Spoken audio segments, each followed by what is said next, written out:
Combination मतलब combine करना, दो या दो से ज़्यादा रिएक्टेंट्स आपस में कंबाइन करेंगे और सिंगल वन प्रोडक्ट की फॉर्मेशन होगी, उसे बोलेंगे कॉम्बिनेशन रिएक्शन। डिकम्पोजिशन मतलब डिकम्पोज करना, वन रिएक्टेंट डिकम्पोज होके दो या दो से ज़्यादा सब्सटेंसेस की फॉर्मेशन करेगा या फिर प्रोडक्ट की फॉर्मेशन करेगा, उसे बोलेंगे डिकम्पोजिशन रिएक्शन।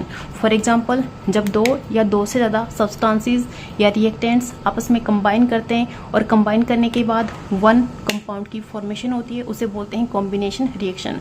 कॉम्बिनेशन रिएक्शन में जो प्रोडक्ट होगा सिंगल वन होगा और वो कंपाउंड की फॉर्म में एग्जिस्ट करेगा, जबकि रिएक्टेंट्स जो कंबाइन करेंगे एलिमेंट भी हो सकते हैं, कंपाउंड भी हो सकते हैं। दो या दो से ज़्यादा एलिमेंट्स या फिर कंपाउंड्स आपस में जब कंबाइन करेंगे और सिंगल वन कंपाउंड की फॉर्मेशन होगी, इसे बोलेंगे कॉम्बिनेशन रिएक्शन।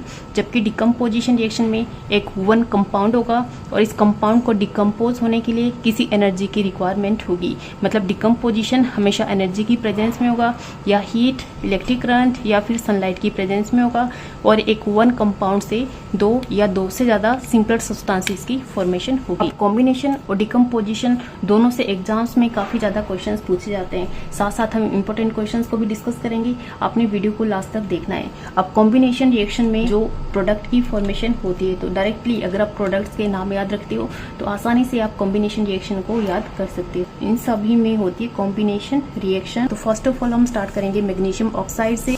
मैग्नीशियम का फॉर्मूला होता है Mg, ऑक्साइड, ऑक्सीजन।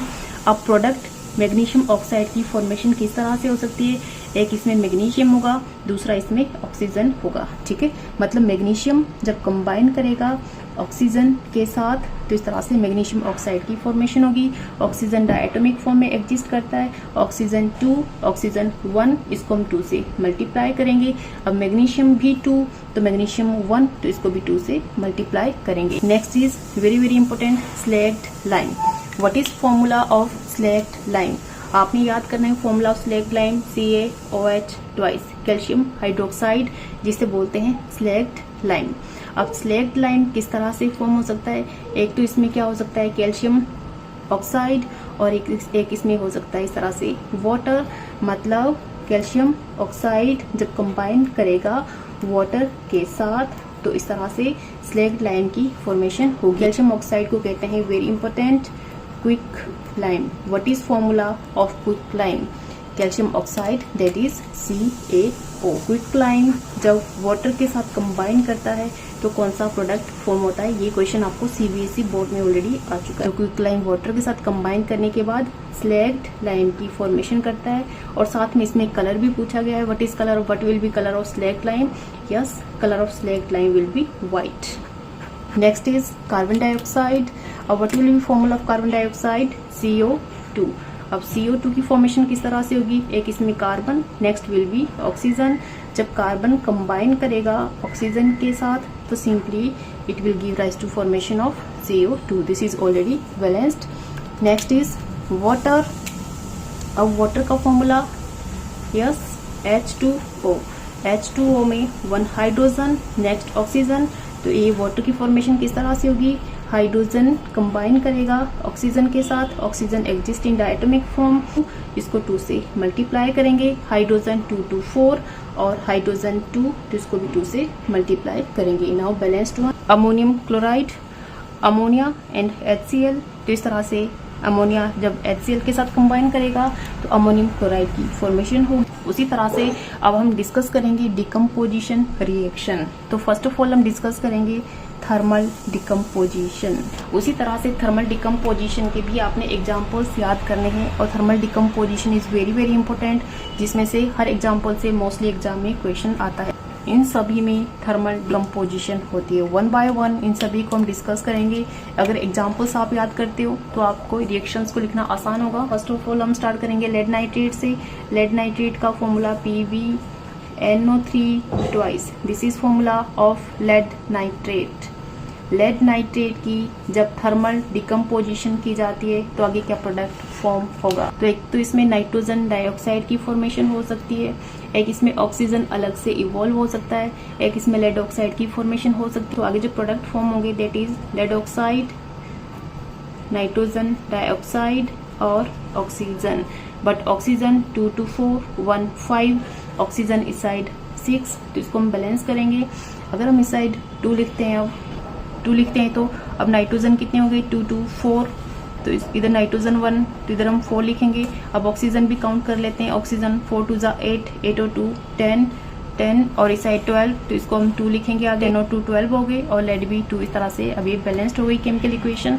अब इसमें से एग्जाम में क्वेश्चन आ चुका है कि लेड नाइट्रेट की जब थर्मल डिकम्पोजिशन करते हैं तो कौन सा प्रोडक्ट फॉर्म होता है, दैट इज लेड ऑक्साइड। ठीक है, साथ में इसका कलर पूछा जाता है कि लेड ऑक्साइड का कलर क्या होता है। लेड ऑक्साइड में याद रखना है येलो कलर के रेजिड्यूज की फॉर्मेशन होती है। ये एक्टिविटी है और एक्टिविटी से हर साल एग्जाम में क्वेश्चंस आते हैं। येलो कलर के रेजिड्यूज इसमें फॉर्म होते हैं, साथ में इसमें कौन सी गैस इवॉल्व होती है, नाइट्रोजन डाइऑक्साइड, और जिसमें जो किस कलर की होती है, ब्राउन कलर की फ्यूम्स इसमें इवॉल्व होती है, और साथ में इसमें ऑक्सीजन भी रिलीज होती है। एग्जाम में क्वेश्चन या तो आपको ये आ सकता है कि लेड नाइट्रेट से जब lead oxide, nitrogen dioxide, oxygen की फॉर्मेशन होगी, ये कौन सी रिएक्शन होगी, किसका ये एग्जाम्पल होगा, इसको आप बैलेंस करके शो करो। या फिर आ सकता है कि लेड ऑक्साइड में किस कलर की फॉर्मेशन होगी, कौन सी गैस इवॉल्व होगी, उसका कलर क्या हो। Next is ferrous sulphate, this is also very very important. Ferrous sulphate का फॉर्मूला FeSO4.10H2O। इसकी जब हम थर्मल डिकम्पोजिशन करेंगे तो इसमें एक फेरस सल्फेट की फॉर्मेशन होगी, एक इसमें वाटर की फॉर्मेशन होगी, FeSO4+10H2O। अब फेरस सल्फेट की फिर से थर्मल डिकम्पोजिशन होगी और इसमें फेरिक ऑक्साइड की फॉर्मेशन होगी, Fe2O3 प्लस एक इसमें SO2 की फॉर्मेशन होगी और एक इसमें SO3 की फॉर्मेशन होगी। Very very very important. अब इसमें पूछा जाता है कि फेरस सल्फेट की जब थर्मल डिकम्पोजिशन की जाती है तो क्या प्रोडक्ट फॉर्म होता है, तो फेरिक ऑक्साइड की फॉर्मेशन होती है और फेरिक ऑक्साइड का कलर पूछा जाता है। फेरिक ऑक्साइड में रेड कलर के रेजिड्यूज फॉर्म होते हैं। ठीक है, इसका कलर क्या होगा, रेडिश। और इसमें कौन कौन सी गैसेस इवॉल्व होती है, सल्फर डाइऑक्साइड और सल्फर ट्राई ऑक्साइड। उसके बाद नेक्स्ट भी very very important, limestone. Limestone का फॉर्मूला CaCO3, कैल्शियम कार्बोनेट। अब लाइमस्टोन की जब थर्मल डिकम्पोजिशन की जाती है तो लाइमस्टोन से आगे क्या क्या प्रोडक्ट फॉर्म होंगे, कैल्शियम ऑक्साइड की फॉर्मेशन होगी, साथ में इसमें क्या बचा, CO2 carbon dioxide gas evolve होगी। इसमें से एग्जाम में क्वेश्चन आ चुका है कि लाइमस्टोन की जब हम थर्मल डिकम्पोजिशन करते हैं तो क्या प्रोडक्ट फॉर्म होता है, कैल्शियम ऑक्साइड, जिसे क्या बोलते हैं, यस ऑलरेडी हम डिस्कस कर चुके हैं, क्विक लाइम। क्विक लाइम का फॉर्मूला, लाइमस्टोन का फॉर्मूला, स्लैग लाइम का फॉर्मूला, ये तीनों आपने याद करने हैं। ठीक है, CaO quick lime, CaCO3 limestone, CaOH slagged lime. ठीक, साथ में इसमें पूछा जाता है कि कौन सी गैस इसमें इवॉल्व होती है, दैट इज कार्बन डाइऑक्साइड। इस तरह से पोटेशियम क्लोरेट और जिंक कार्बोनेट, ये आप खुद से कर लेना। इलेक्ट्रिक डिकम्पोजिशन और इलेक्ट्रिक डिकम्पोजिशन के भी आपने एग्जाम्पल्स याद करने। वाटर की जब इलेक्ट्रिक डिकम्पोजिशन होती है, what is formula of water, H2O। Electric current की प्रेजेंस में वाटर किस तरह से डिकम्पोज होगा, यस, एक इसमें हाइड्रोजन होगा, एक इसमें ऑक्सीजन, तो एक इसमें हाइड्रोजन और एक ऑक्सीजन। ठीक, ऑक्सीजन 1, ऑक्सीजन 2, इसको 2 से मल्टीप्लाई करेंगे। अब हाइड्रोजन 4, तो इसको भी 2 से मल्टीप्लाई करेंगे। सोडियम क्लोरेट आपको डिस्कस करोगे, मैं डिस्कस करूंगी एल्यूमिना। एल्यूमिना का कई बार एग्जाम में डायरेक्ट फॉर्मूला पूछा जाता है। Alumina is very important. Alumina का फॉर्मूला है Al2O3। अब एल्यूमिना से क्या प्रोडक्ट फॉर्म हो गए, यस, इधर आपने लिखना है इलेक्ट्रिक करंट, तो एल्यूमिना से एक एल्यूमिनियम फॉर्म होगा, एक सिंपली ऑक्सीजन फॉर्म होगा, तो एक इसमें एल्यूमिनियम की फॉर्मेशन होगी, एक इसमें ऑक्सीजन की फॉर्मेशन होगी। ठीक, ऑक्सीजन 2, ऑक्सीजन 3, तो इसको अगर हम 2 से मल्टीप्लाई कर देंगे। अब ऑक्सीजन 6, तो इसको 3 से मल्टीप्लाई करेंगे। एल्यूमिनियम 4, तो एल्यूमिनियम को 4 से मल्टीप्लाई करेंगे। फोटो डिकम्पोजिशन, और फोटो डिकम्पोजिशन से एग्जाम में क्वेश्चन आ चुका। फर्स्ट सिल्वर क्लोराइड AgCl, किस तरह से सिल्वर और क्लोरीन में डिसोशिएट होगा। अब क्लोरीन डायटोमिक फॉर्म में एग्जिस्ट कर, इसको हम 2 इस तरह से बैलेंस करेंगे, 2Ag, और इसके आगे भी हम 2 लिखेंगे। एक्टिविटी से रिलेटेड आपके पास क्वेश्चन है। एक्टिविटी से क्वेश्चंस आते हैं कि सिल्वर क्लोराइड की जब फोटो डिकम्पोजिशन की जाती है तो कौन सा प्रोडक्ट फॉर्म होता है, सिल्वर फॉर्म होता है, तो किस तरह से इसमें कलर चेंज होता है और कौन सी गैस इसमें इवॉल्व होती है। सिल्वर क्लोराइड जिसका कलर यस कौन सा होता है, ग्रे होता है, तो ग्रे कलर से आगे व्हाइट कलर की फॉर्मेशन होती है। सिल्वर का कलर हमेशा व्हाइट होता है, साथ में जो गैस इवॉल्व होती है that is chlorine. Very very important, इसको आपने याद करना है। ठीक है, next example is hydrogen iodide. What is formula of hydrogen iodide? HI. तो इस तरह से इसमें हाइड्रोजन और आयोडीन की फॉर्मेशन होगी, तो इसको हम बैलेंस करेंगे. And third one is hydrogen peroxide is H2O2. H2O2 से क्या क्या फॉर्मेशन होगी? H2O और O2. ठीक है, वाटर और ऑक्सीजन की फॉर्मेशन होगी. ऑक्सीजन 2 and 1 3, ऑक्सीजन 2 H2, तो अगर 2 से मल्टीप्लाई कर देते हैं, और ऑक्सीजन 4 और हाइड्रोजन भी balance. What is single and double displacement reaction? अब सिंगल डिस्प्लेसमेंट में क्या होगा? एक एलिमेंट जो काफी ज्यादा रिएक्टिव होगा नेचर में, वो दूसरे एलिमेंट को डिस्प्लेस करेगा उसकी पोजीशन से, और इस तरह से एक न्यू प्रोडक्ट की फॉर्मेशन करेगा. AC की फॉर्मेशन होगी और B को टोटली यहाँ से डिस्प्लेस कर देगा. A यहाँ पर एलिमेंट की फॉर्म में एग्जिस्ट करेगा, दूसरा एलिमेंट यहाँ पर कंपाउंड की फॉर्म में एग्जिस्ट करेगा. बट A B को तभी डिस्प्लेस कर सकता है अगर A B से ज़्यादा मोर रिएक्टिव होगा. रिएक्टिविटी सीरीज में सबसे ज़्यादा रिएक्टिव एलिमेंट पोटाशियम, उसके बाद सोडियम, फिर calcium, magnesium, aluminium, zinc, iron और लेड. फिर आता है हाइड्रोजन. हाइड्रोजन से बिलो रिएक्टिविटी डिक्रीज होती जाती है. हाइड्रोजन के बाद आते हैं यस कॉपर, उसके बाद आता है मर्करी, फिर आता है Ag और फिर आता है Au. तो हाइड्रोजन के बाद जो एलिमेंट्स प्रेजेंट होते हैं ये लीस्ट रिएक्टिव एलिमेंट्स इनको बोलते हैं. ये कम रिएक्टिव होते हैं, रिएक्ट नहीं करते हैं, इसलिए हम बोलते हैं कि सिल्वर और गोल्ड में जंग नहीं लगता. Single displacement is very important. यहाँ से भी एग्जाम में क्वेश्चंस आ चुके हैं ऑलरेडी. आयरन जब कंबाइन करता है कॉपर सल्फेट के साथ तो आगे क्या प्रोडक्ट फॉर्म होगा? आयरन और कॉपर में से मोर रिएक्टिव कौन सा है? यस कॉपर तो least reactive. Copper, mercury, Ag, Au कम रिएक्टिव होते हैं. Iron more reactive. आयरन इसको डिस्प्लेस करेगा और इसको इसकी जगह से ही निकाल देगा, कॉपर को ये बाहर करेगा. ठीक है, और यहाँ पर कॉपर की जगह लेगा और इस तरह से आयरन सल्फेट की फॉर्मेशन होगी. तो इसमें से क्वेश्चन आ चुका है कि आयरन को जब हम कॉपर सल्फेट सॉल्यूशन में डिप करते हैं, कॉपर सल्फेट सॉल्यूशन का कलर क्या होता है? यस कॉपर सल्फेट का कलर इज ब्लू.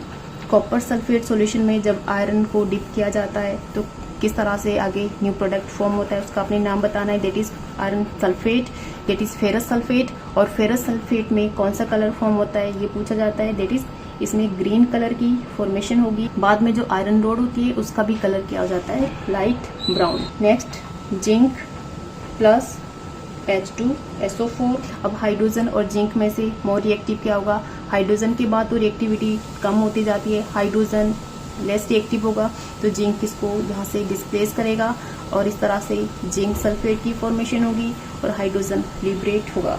तो इसमें से पूछा जाता है कि जिंक जब सल्फ्यूरिक एसिड के साथ रिएक्ट करता है तो कौन सी गैस लिबरेट होती है? तो हमेशा आपने याद रखना है कि मेटल जब भी किसी एसिड के साथ रिएक्ट करता है हमेशा हाइड्रोजन गैस इवॉल्व होती है. और next is also very important, copper जब कंबाइन करता है सिल्वर नाइट्रेट के साथ तो क्या होगा? कॉपर और सिल्वर में से मोर रिएक्टिव इज कॉपर, तो कॉपर सिल्वर को डिस्प्लेस करेगा और इसमें कॉपर नाइट्रेट की फॉर्मेशन होगी और इस तरह से सिल्वर को ये डिस्प्लेस करेगा.